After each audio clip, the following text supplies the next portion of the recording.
서울 영등포를 지역구로 둔 삼선 중진 의원이고요. 이번 21대 국회에서 국회 보건복지위원장을 맡고 있습니다. 전화 연결돼 있습니다. 김민석 의원님 안녕하세요. 네, 안녕하세요. 예, 반갑습니다. 국회에 정말 오랜만이신데, 예, 어떻게 네. 21대 국회가 좀 남다르실 것 같아요. 네, 제가 국회 돌아온 게 18년 만이니까요. 예. 워낙 일찍 했기 때문에 18년 후에 돌아왔는데도 아직 국회에서 나이가 중간쯤 되더라고요. 예. 워낙 이제 오랜 굴곡을 거쳐서 돌아왔고, 또 그간에 저도 개인적으로 여러 가지 겪은 것도 있고, 또 생각의 변화도 많이 있었기 때문에, 예. 감사한 마음이 첫째고요. 그리고 이제 여러 가지 변화를 이렇게 또 느끼고 있습니다. 그러니까 우선 제가 변했죠. 제가 제일 초연소 국회의원을 2번 하고 최연소 서울시장 후보를 하고 그랬는데 그때 제일 젊은 동기 의원들이 10년 위였으니까요. 예.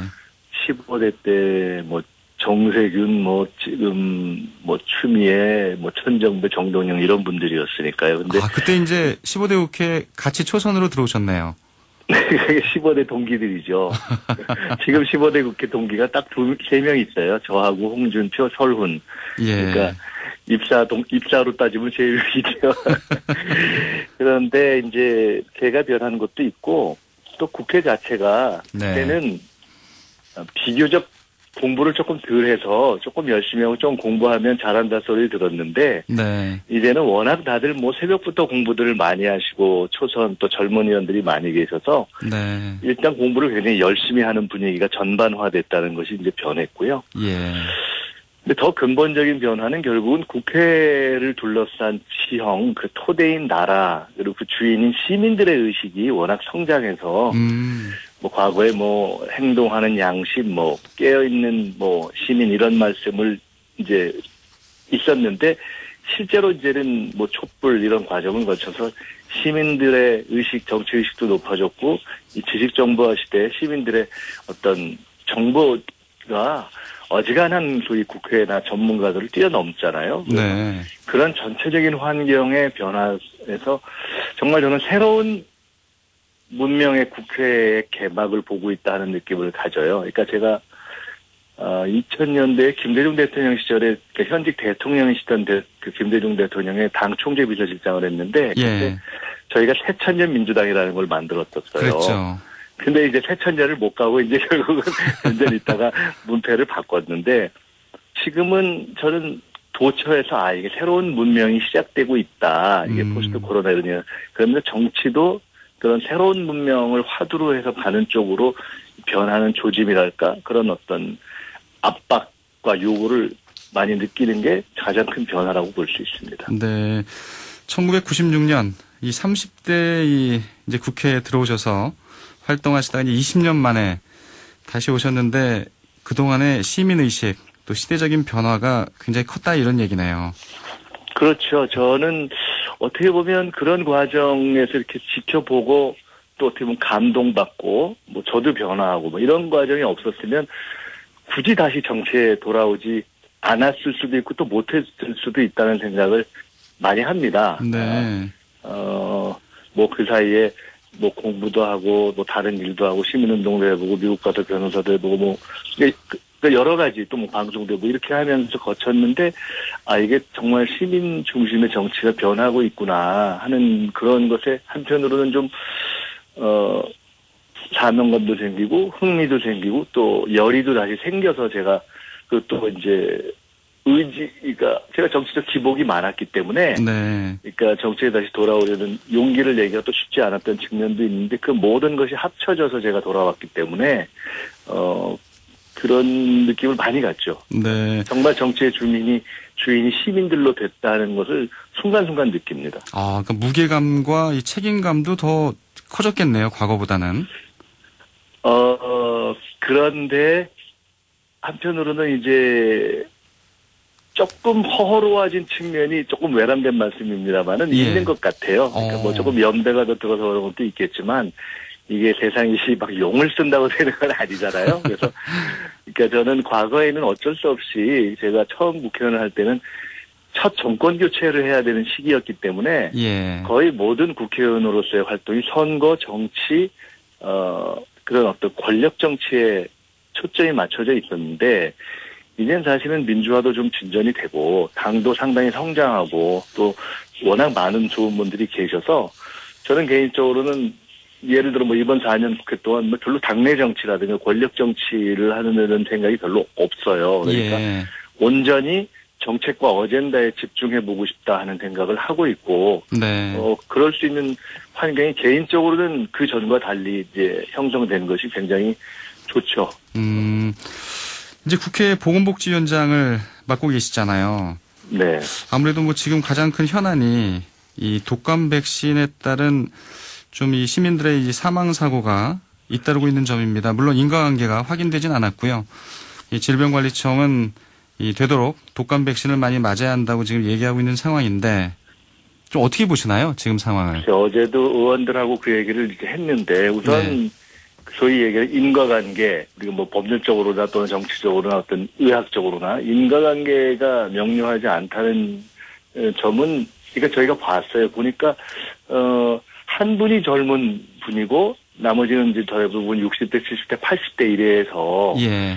이게 그 인과관계 그리고 또 하나는 다 약이 다르잖아요. 제조사가. 다르죠. 그래서 이게 인과관계를 그렇게 약으로 봐야 되는 백신으로 봐야 되는 거냐 아니면은 연령으로 봐야 이게 참 얘기하기가 조심스러워서 예. 어쨌든 전문가들도 인과관계를 딱 얘기하지는 못하고 있지만 그러나 어쨌든 그런 사고가 났기 때문에 그 0.001%의 어떤 문제점이나 가능성을 다 봐야 하기 때문에 굉장히 조심스러워요 말씀하기가. 네. 그런데 어제 그렇지 않아도 의원들하고 이제 그런 얘기를 하면서 다만 우리가 상식의 눈으로 봐서는 인과관계를 딱 바로 도출해서 주장하기는 어렵고 그러나 0.1%의 가능성에도 대비하면서 꼼꼼히 찾아보되 어쨌든 당장 현실로서 이 독감 백신을 문제가 만약에 없다라고 할 때 일반적으로 안 맞으면 더 큰 문제가 생길 수 있기 때문에 예. 이게 정치적으로 정치나 또는 언론에서 이렇게 무리하게 잘못된 접근을 하면 어떤 하나의 주장을 위해서 오히려 전체 국민 건강에 혼란이나 오도를 할 수 있다는 점에서 우리가 참 조심스럽게 가야 되겠다. 의원들이라는 게 사실은 국정감사 이런 거 하다 보면 여야를 떠나서 조금 약간 독특한 발언을 하게 되려는 그런 그렇죠. 욕구가 생기잖아요. 네. 근데 이게 참 정말 이게 과거하고 달라서 건강에 대한 관심과 보건에 대한 이 파장이 크기 때문에 이거 굉장히 조심스럽게 접근해야 한다는 얘기를 저희들이 했어요. 그러니까 이런 얘기에서도 드러나듯이 이 문제가 일단 굉장히 참 속상한 문제고요. 네. 그리고 당국으로서는 뭐 정신을 바짝 차려야 되고 저희도 하여간 더 국정감사에서 이게 최근의 문제이기 때문에 오늘도 이제 종합 마지막 정리하는 자리인데요. 보건복지부 국정감사에서 아마 꽤 논의가 될 것이고 이렇게 드러내놓고 하는 논의뿐만 아니라 깊숙이 좀 들여다보겠습니다. 계속. 알겠습니다. 예, 청취자 문자 하나 소개해드리면 3557님 의원님은 잊혀지지 않는 국회의원 가운데 한 분입니다. 앞으로도 좋은 활동 기대합니다. 이렇게 올려주셨는데요. 예. 감사합니다. 예. 제가 잘한 것도 조금 있고 사고도 많이 쳐가지고 아마 못 잊었을 거예요. 의원님이 이제 지금 말씀하신 대로 좀 앞으로는 정책과 좀 아젠다 중심으로 국회를 좀 지켜보겠다고 얘기를 해주셨는데 뭐 현안에 대한 것도 질문을 안 드릴 수가 없습니다. 네, 같이 네. 또 이 원내에 진입하셨던 분 중에 하나가 이제 추미애 법무부 장관이잖아요. 네. 요즘 뭐 워낙 서초동이 뜨겁기 때문에 네. 이 수사 지휘권 발동 그리고 이 윤석열 검찰총장과의 좀 깊이 있는 갈등 최근의 상황들을 좀 어떻게 바라보세요? 15대 국회의원 처음 할 때 추미애 장관이 제 옆방인가 옆방이었어요. 예. 근데 제일 초선들은 식당 옆에 이제 밥 냄새 나는 방에 배치를 하는데 그리고 근 20여 년 이상의 정치 활동을 하는 동안에 당에서 다시 제가 복귀하기 전까지 개인적으로 식사를 했던 기억이 별로 없어요. 물론 네. 비교적 가까운 편이지만 지금 제가 말씀드리는 것은 사람마다 스타일이 있잖아요. 예.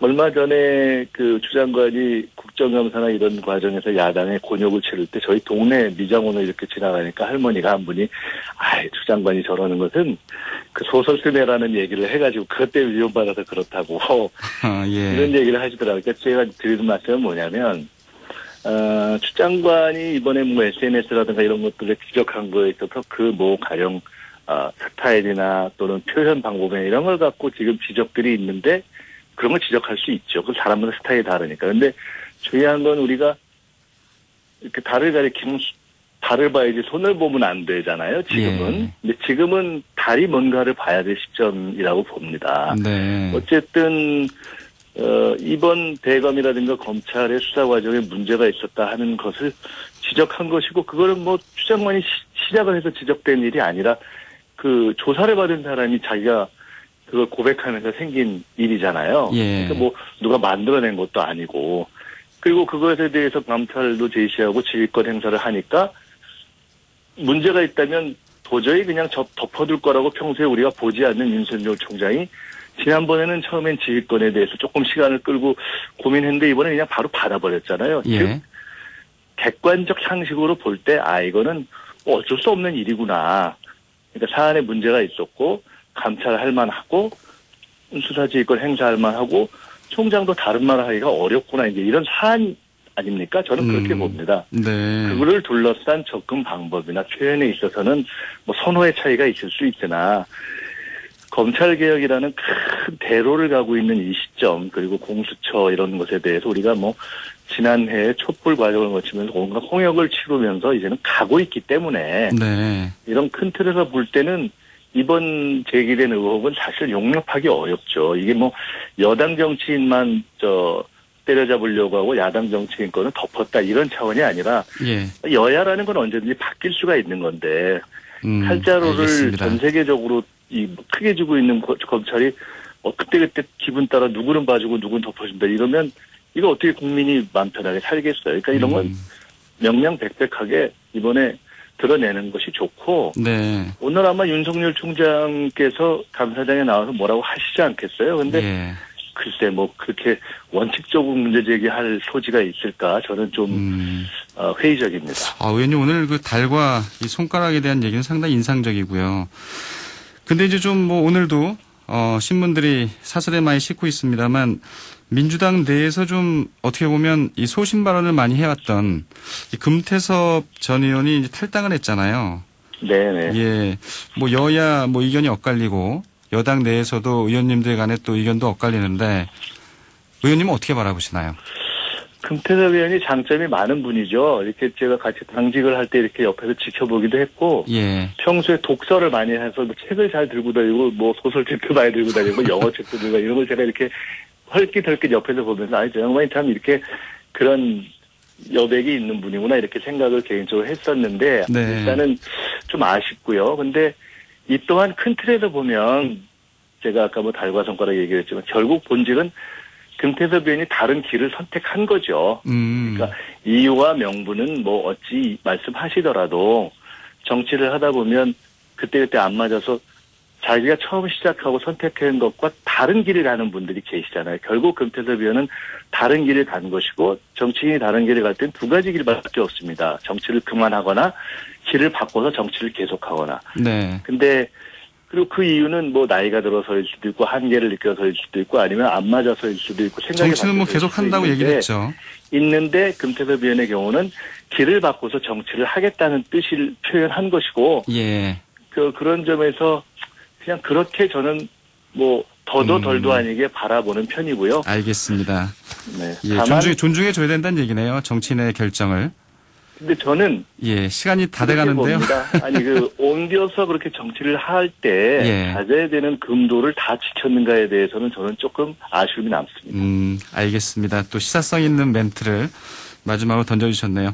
예, 의원님 오늘 말씀 여기까지 듣겠습니다. 고맙습니다. 네, 감사합니다. 더불어민주당 김민석 의원이었습니다.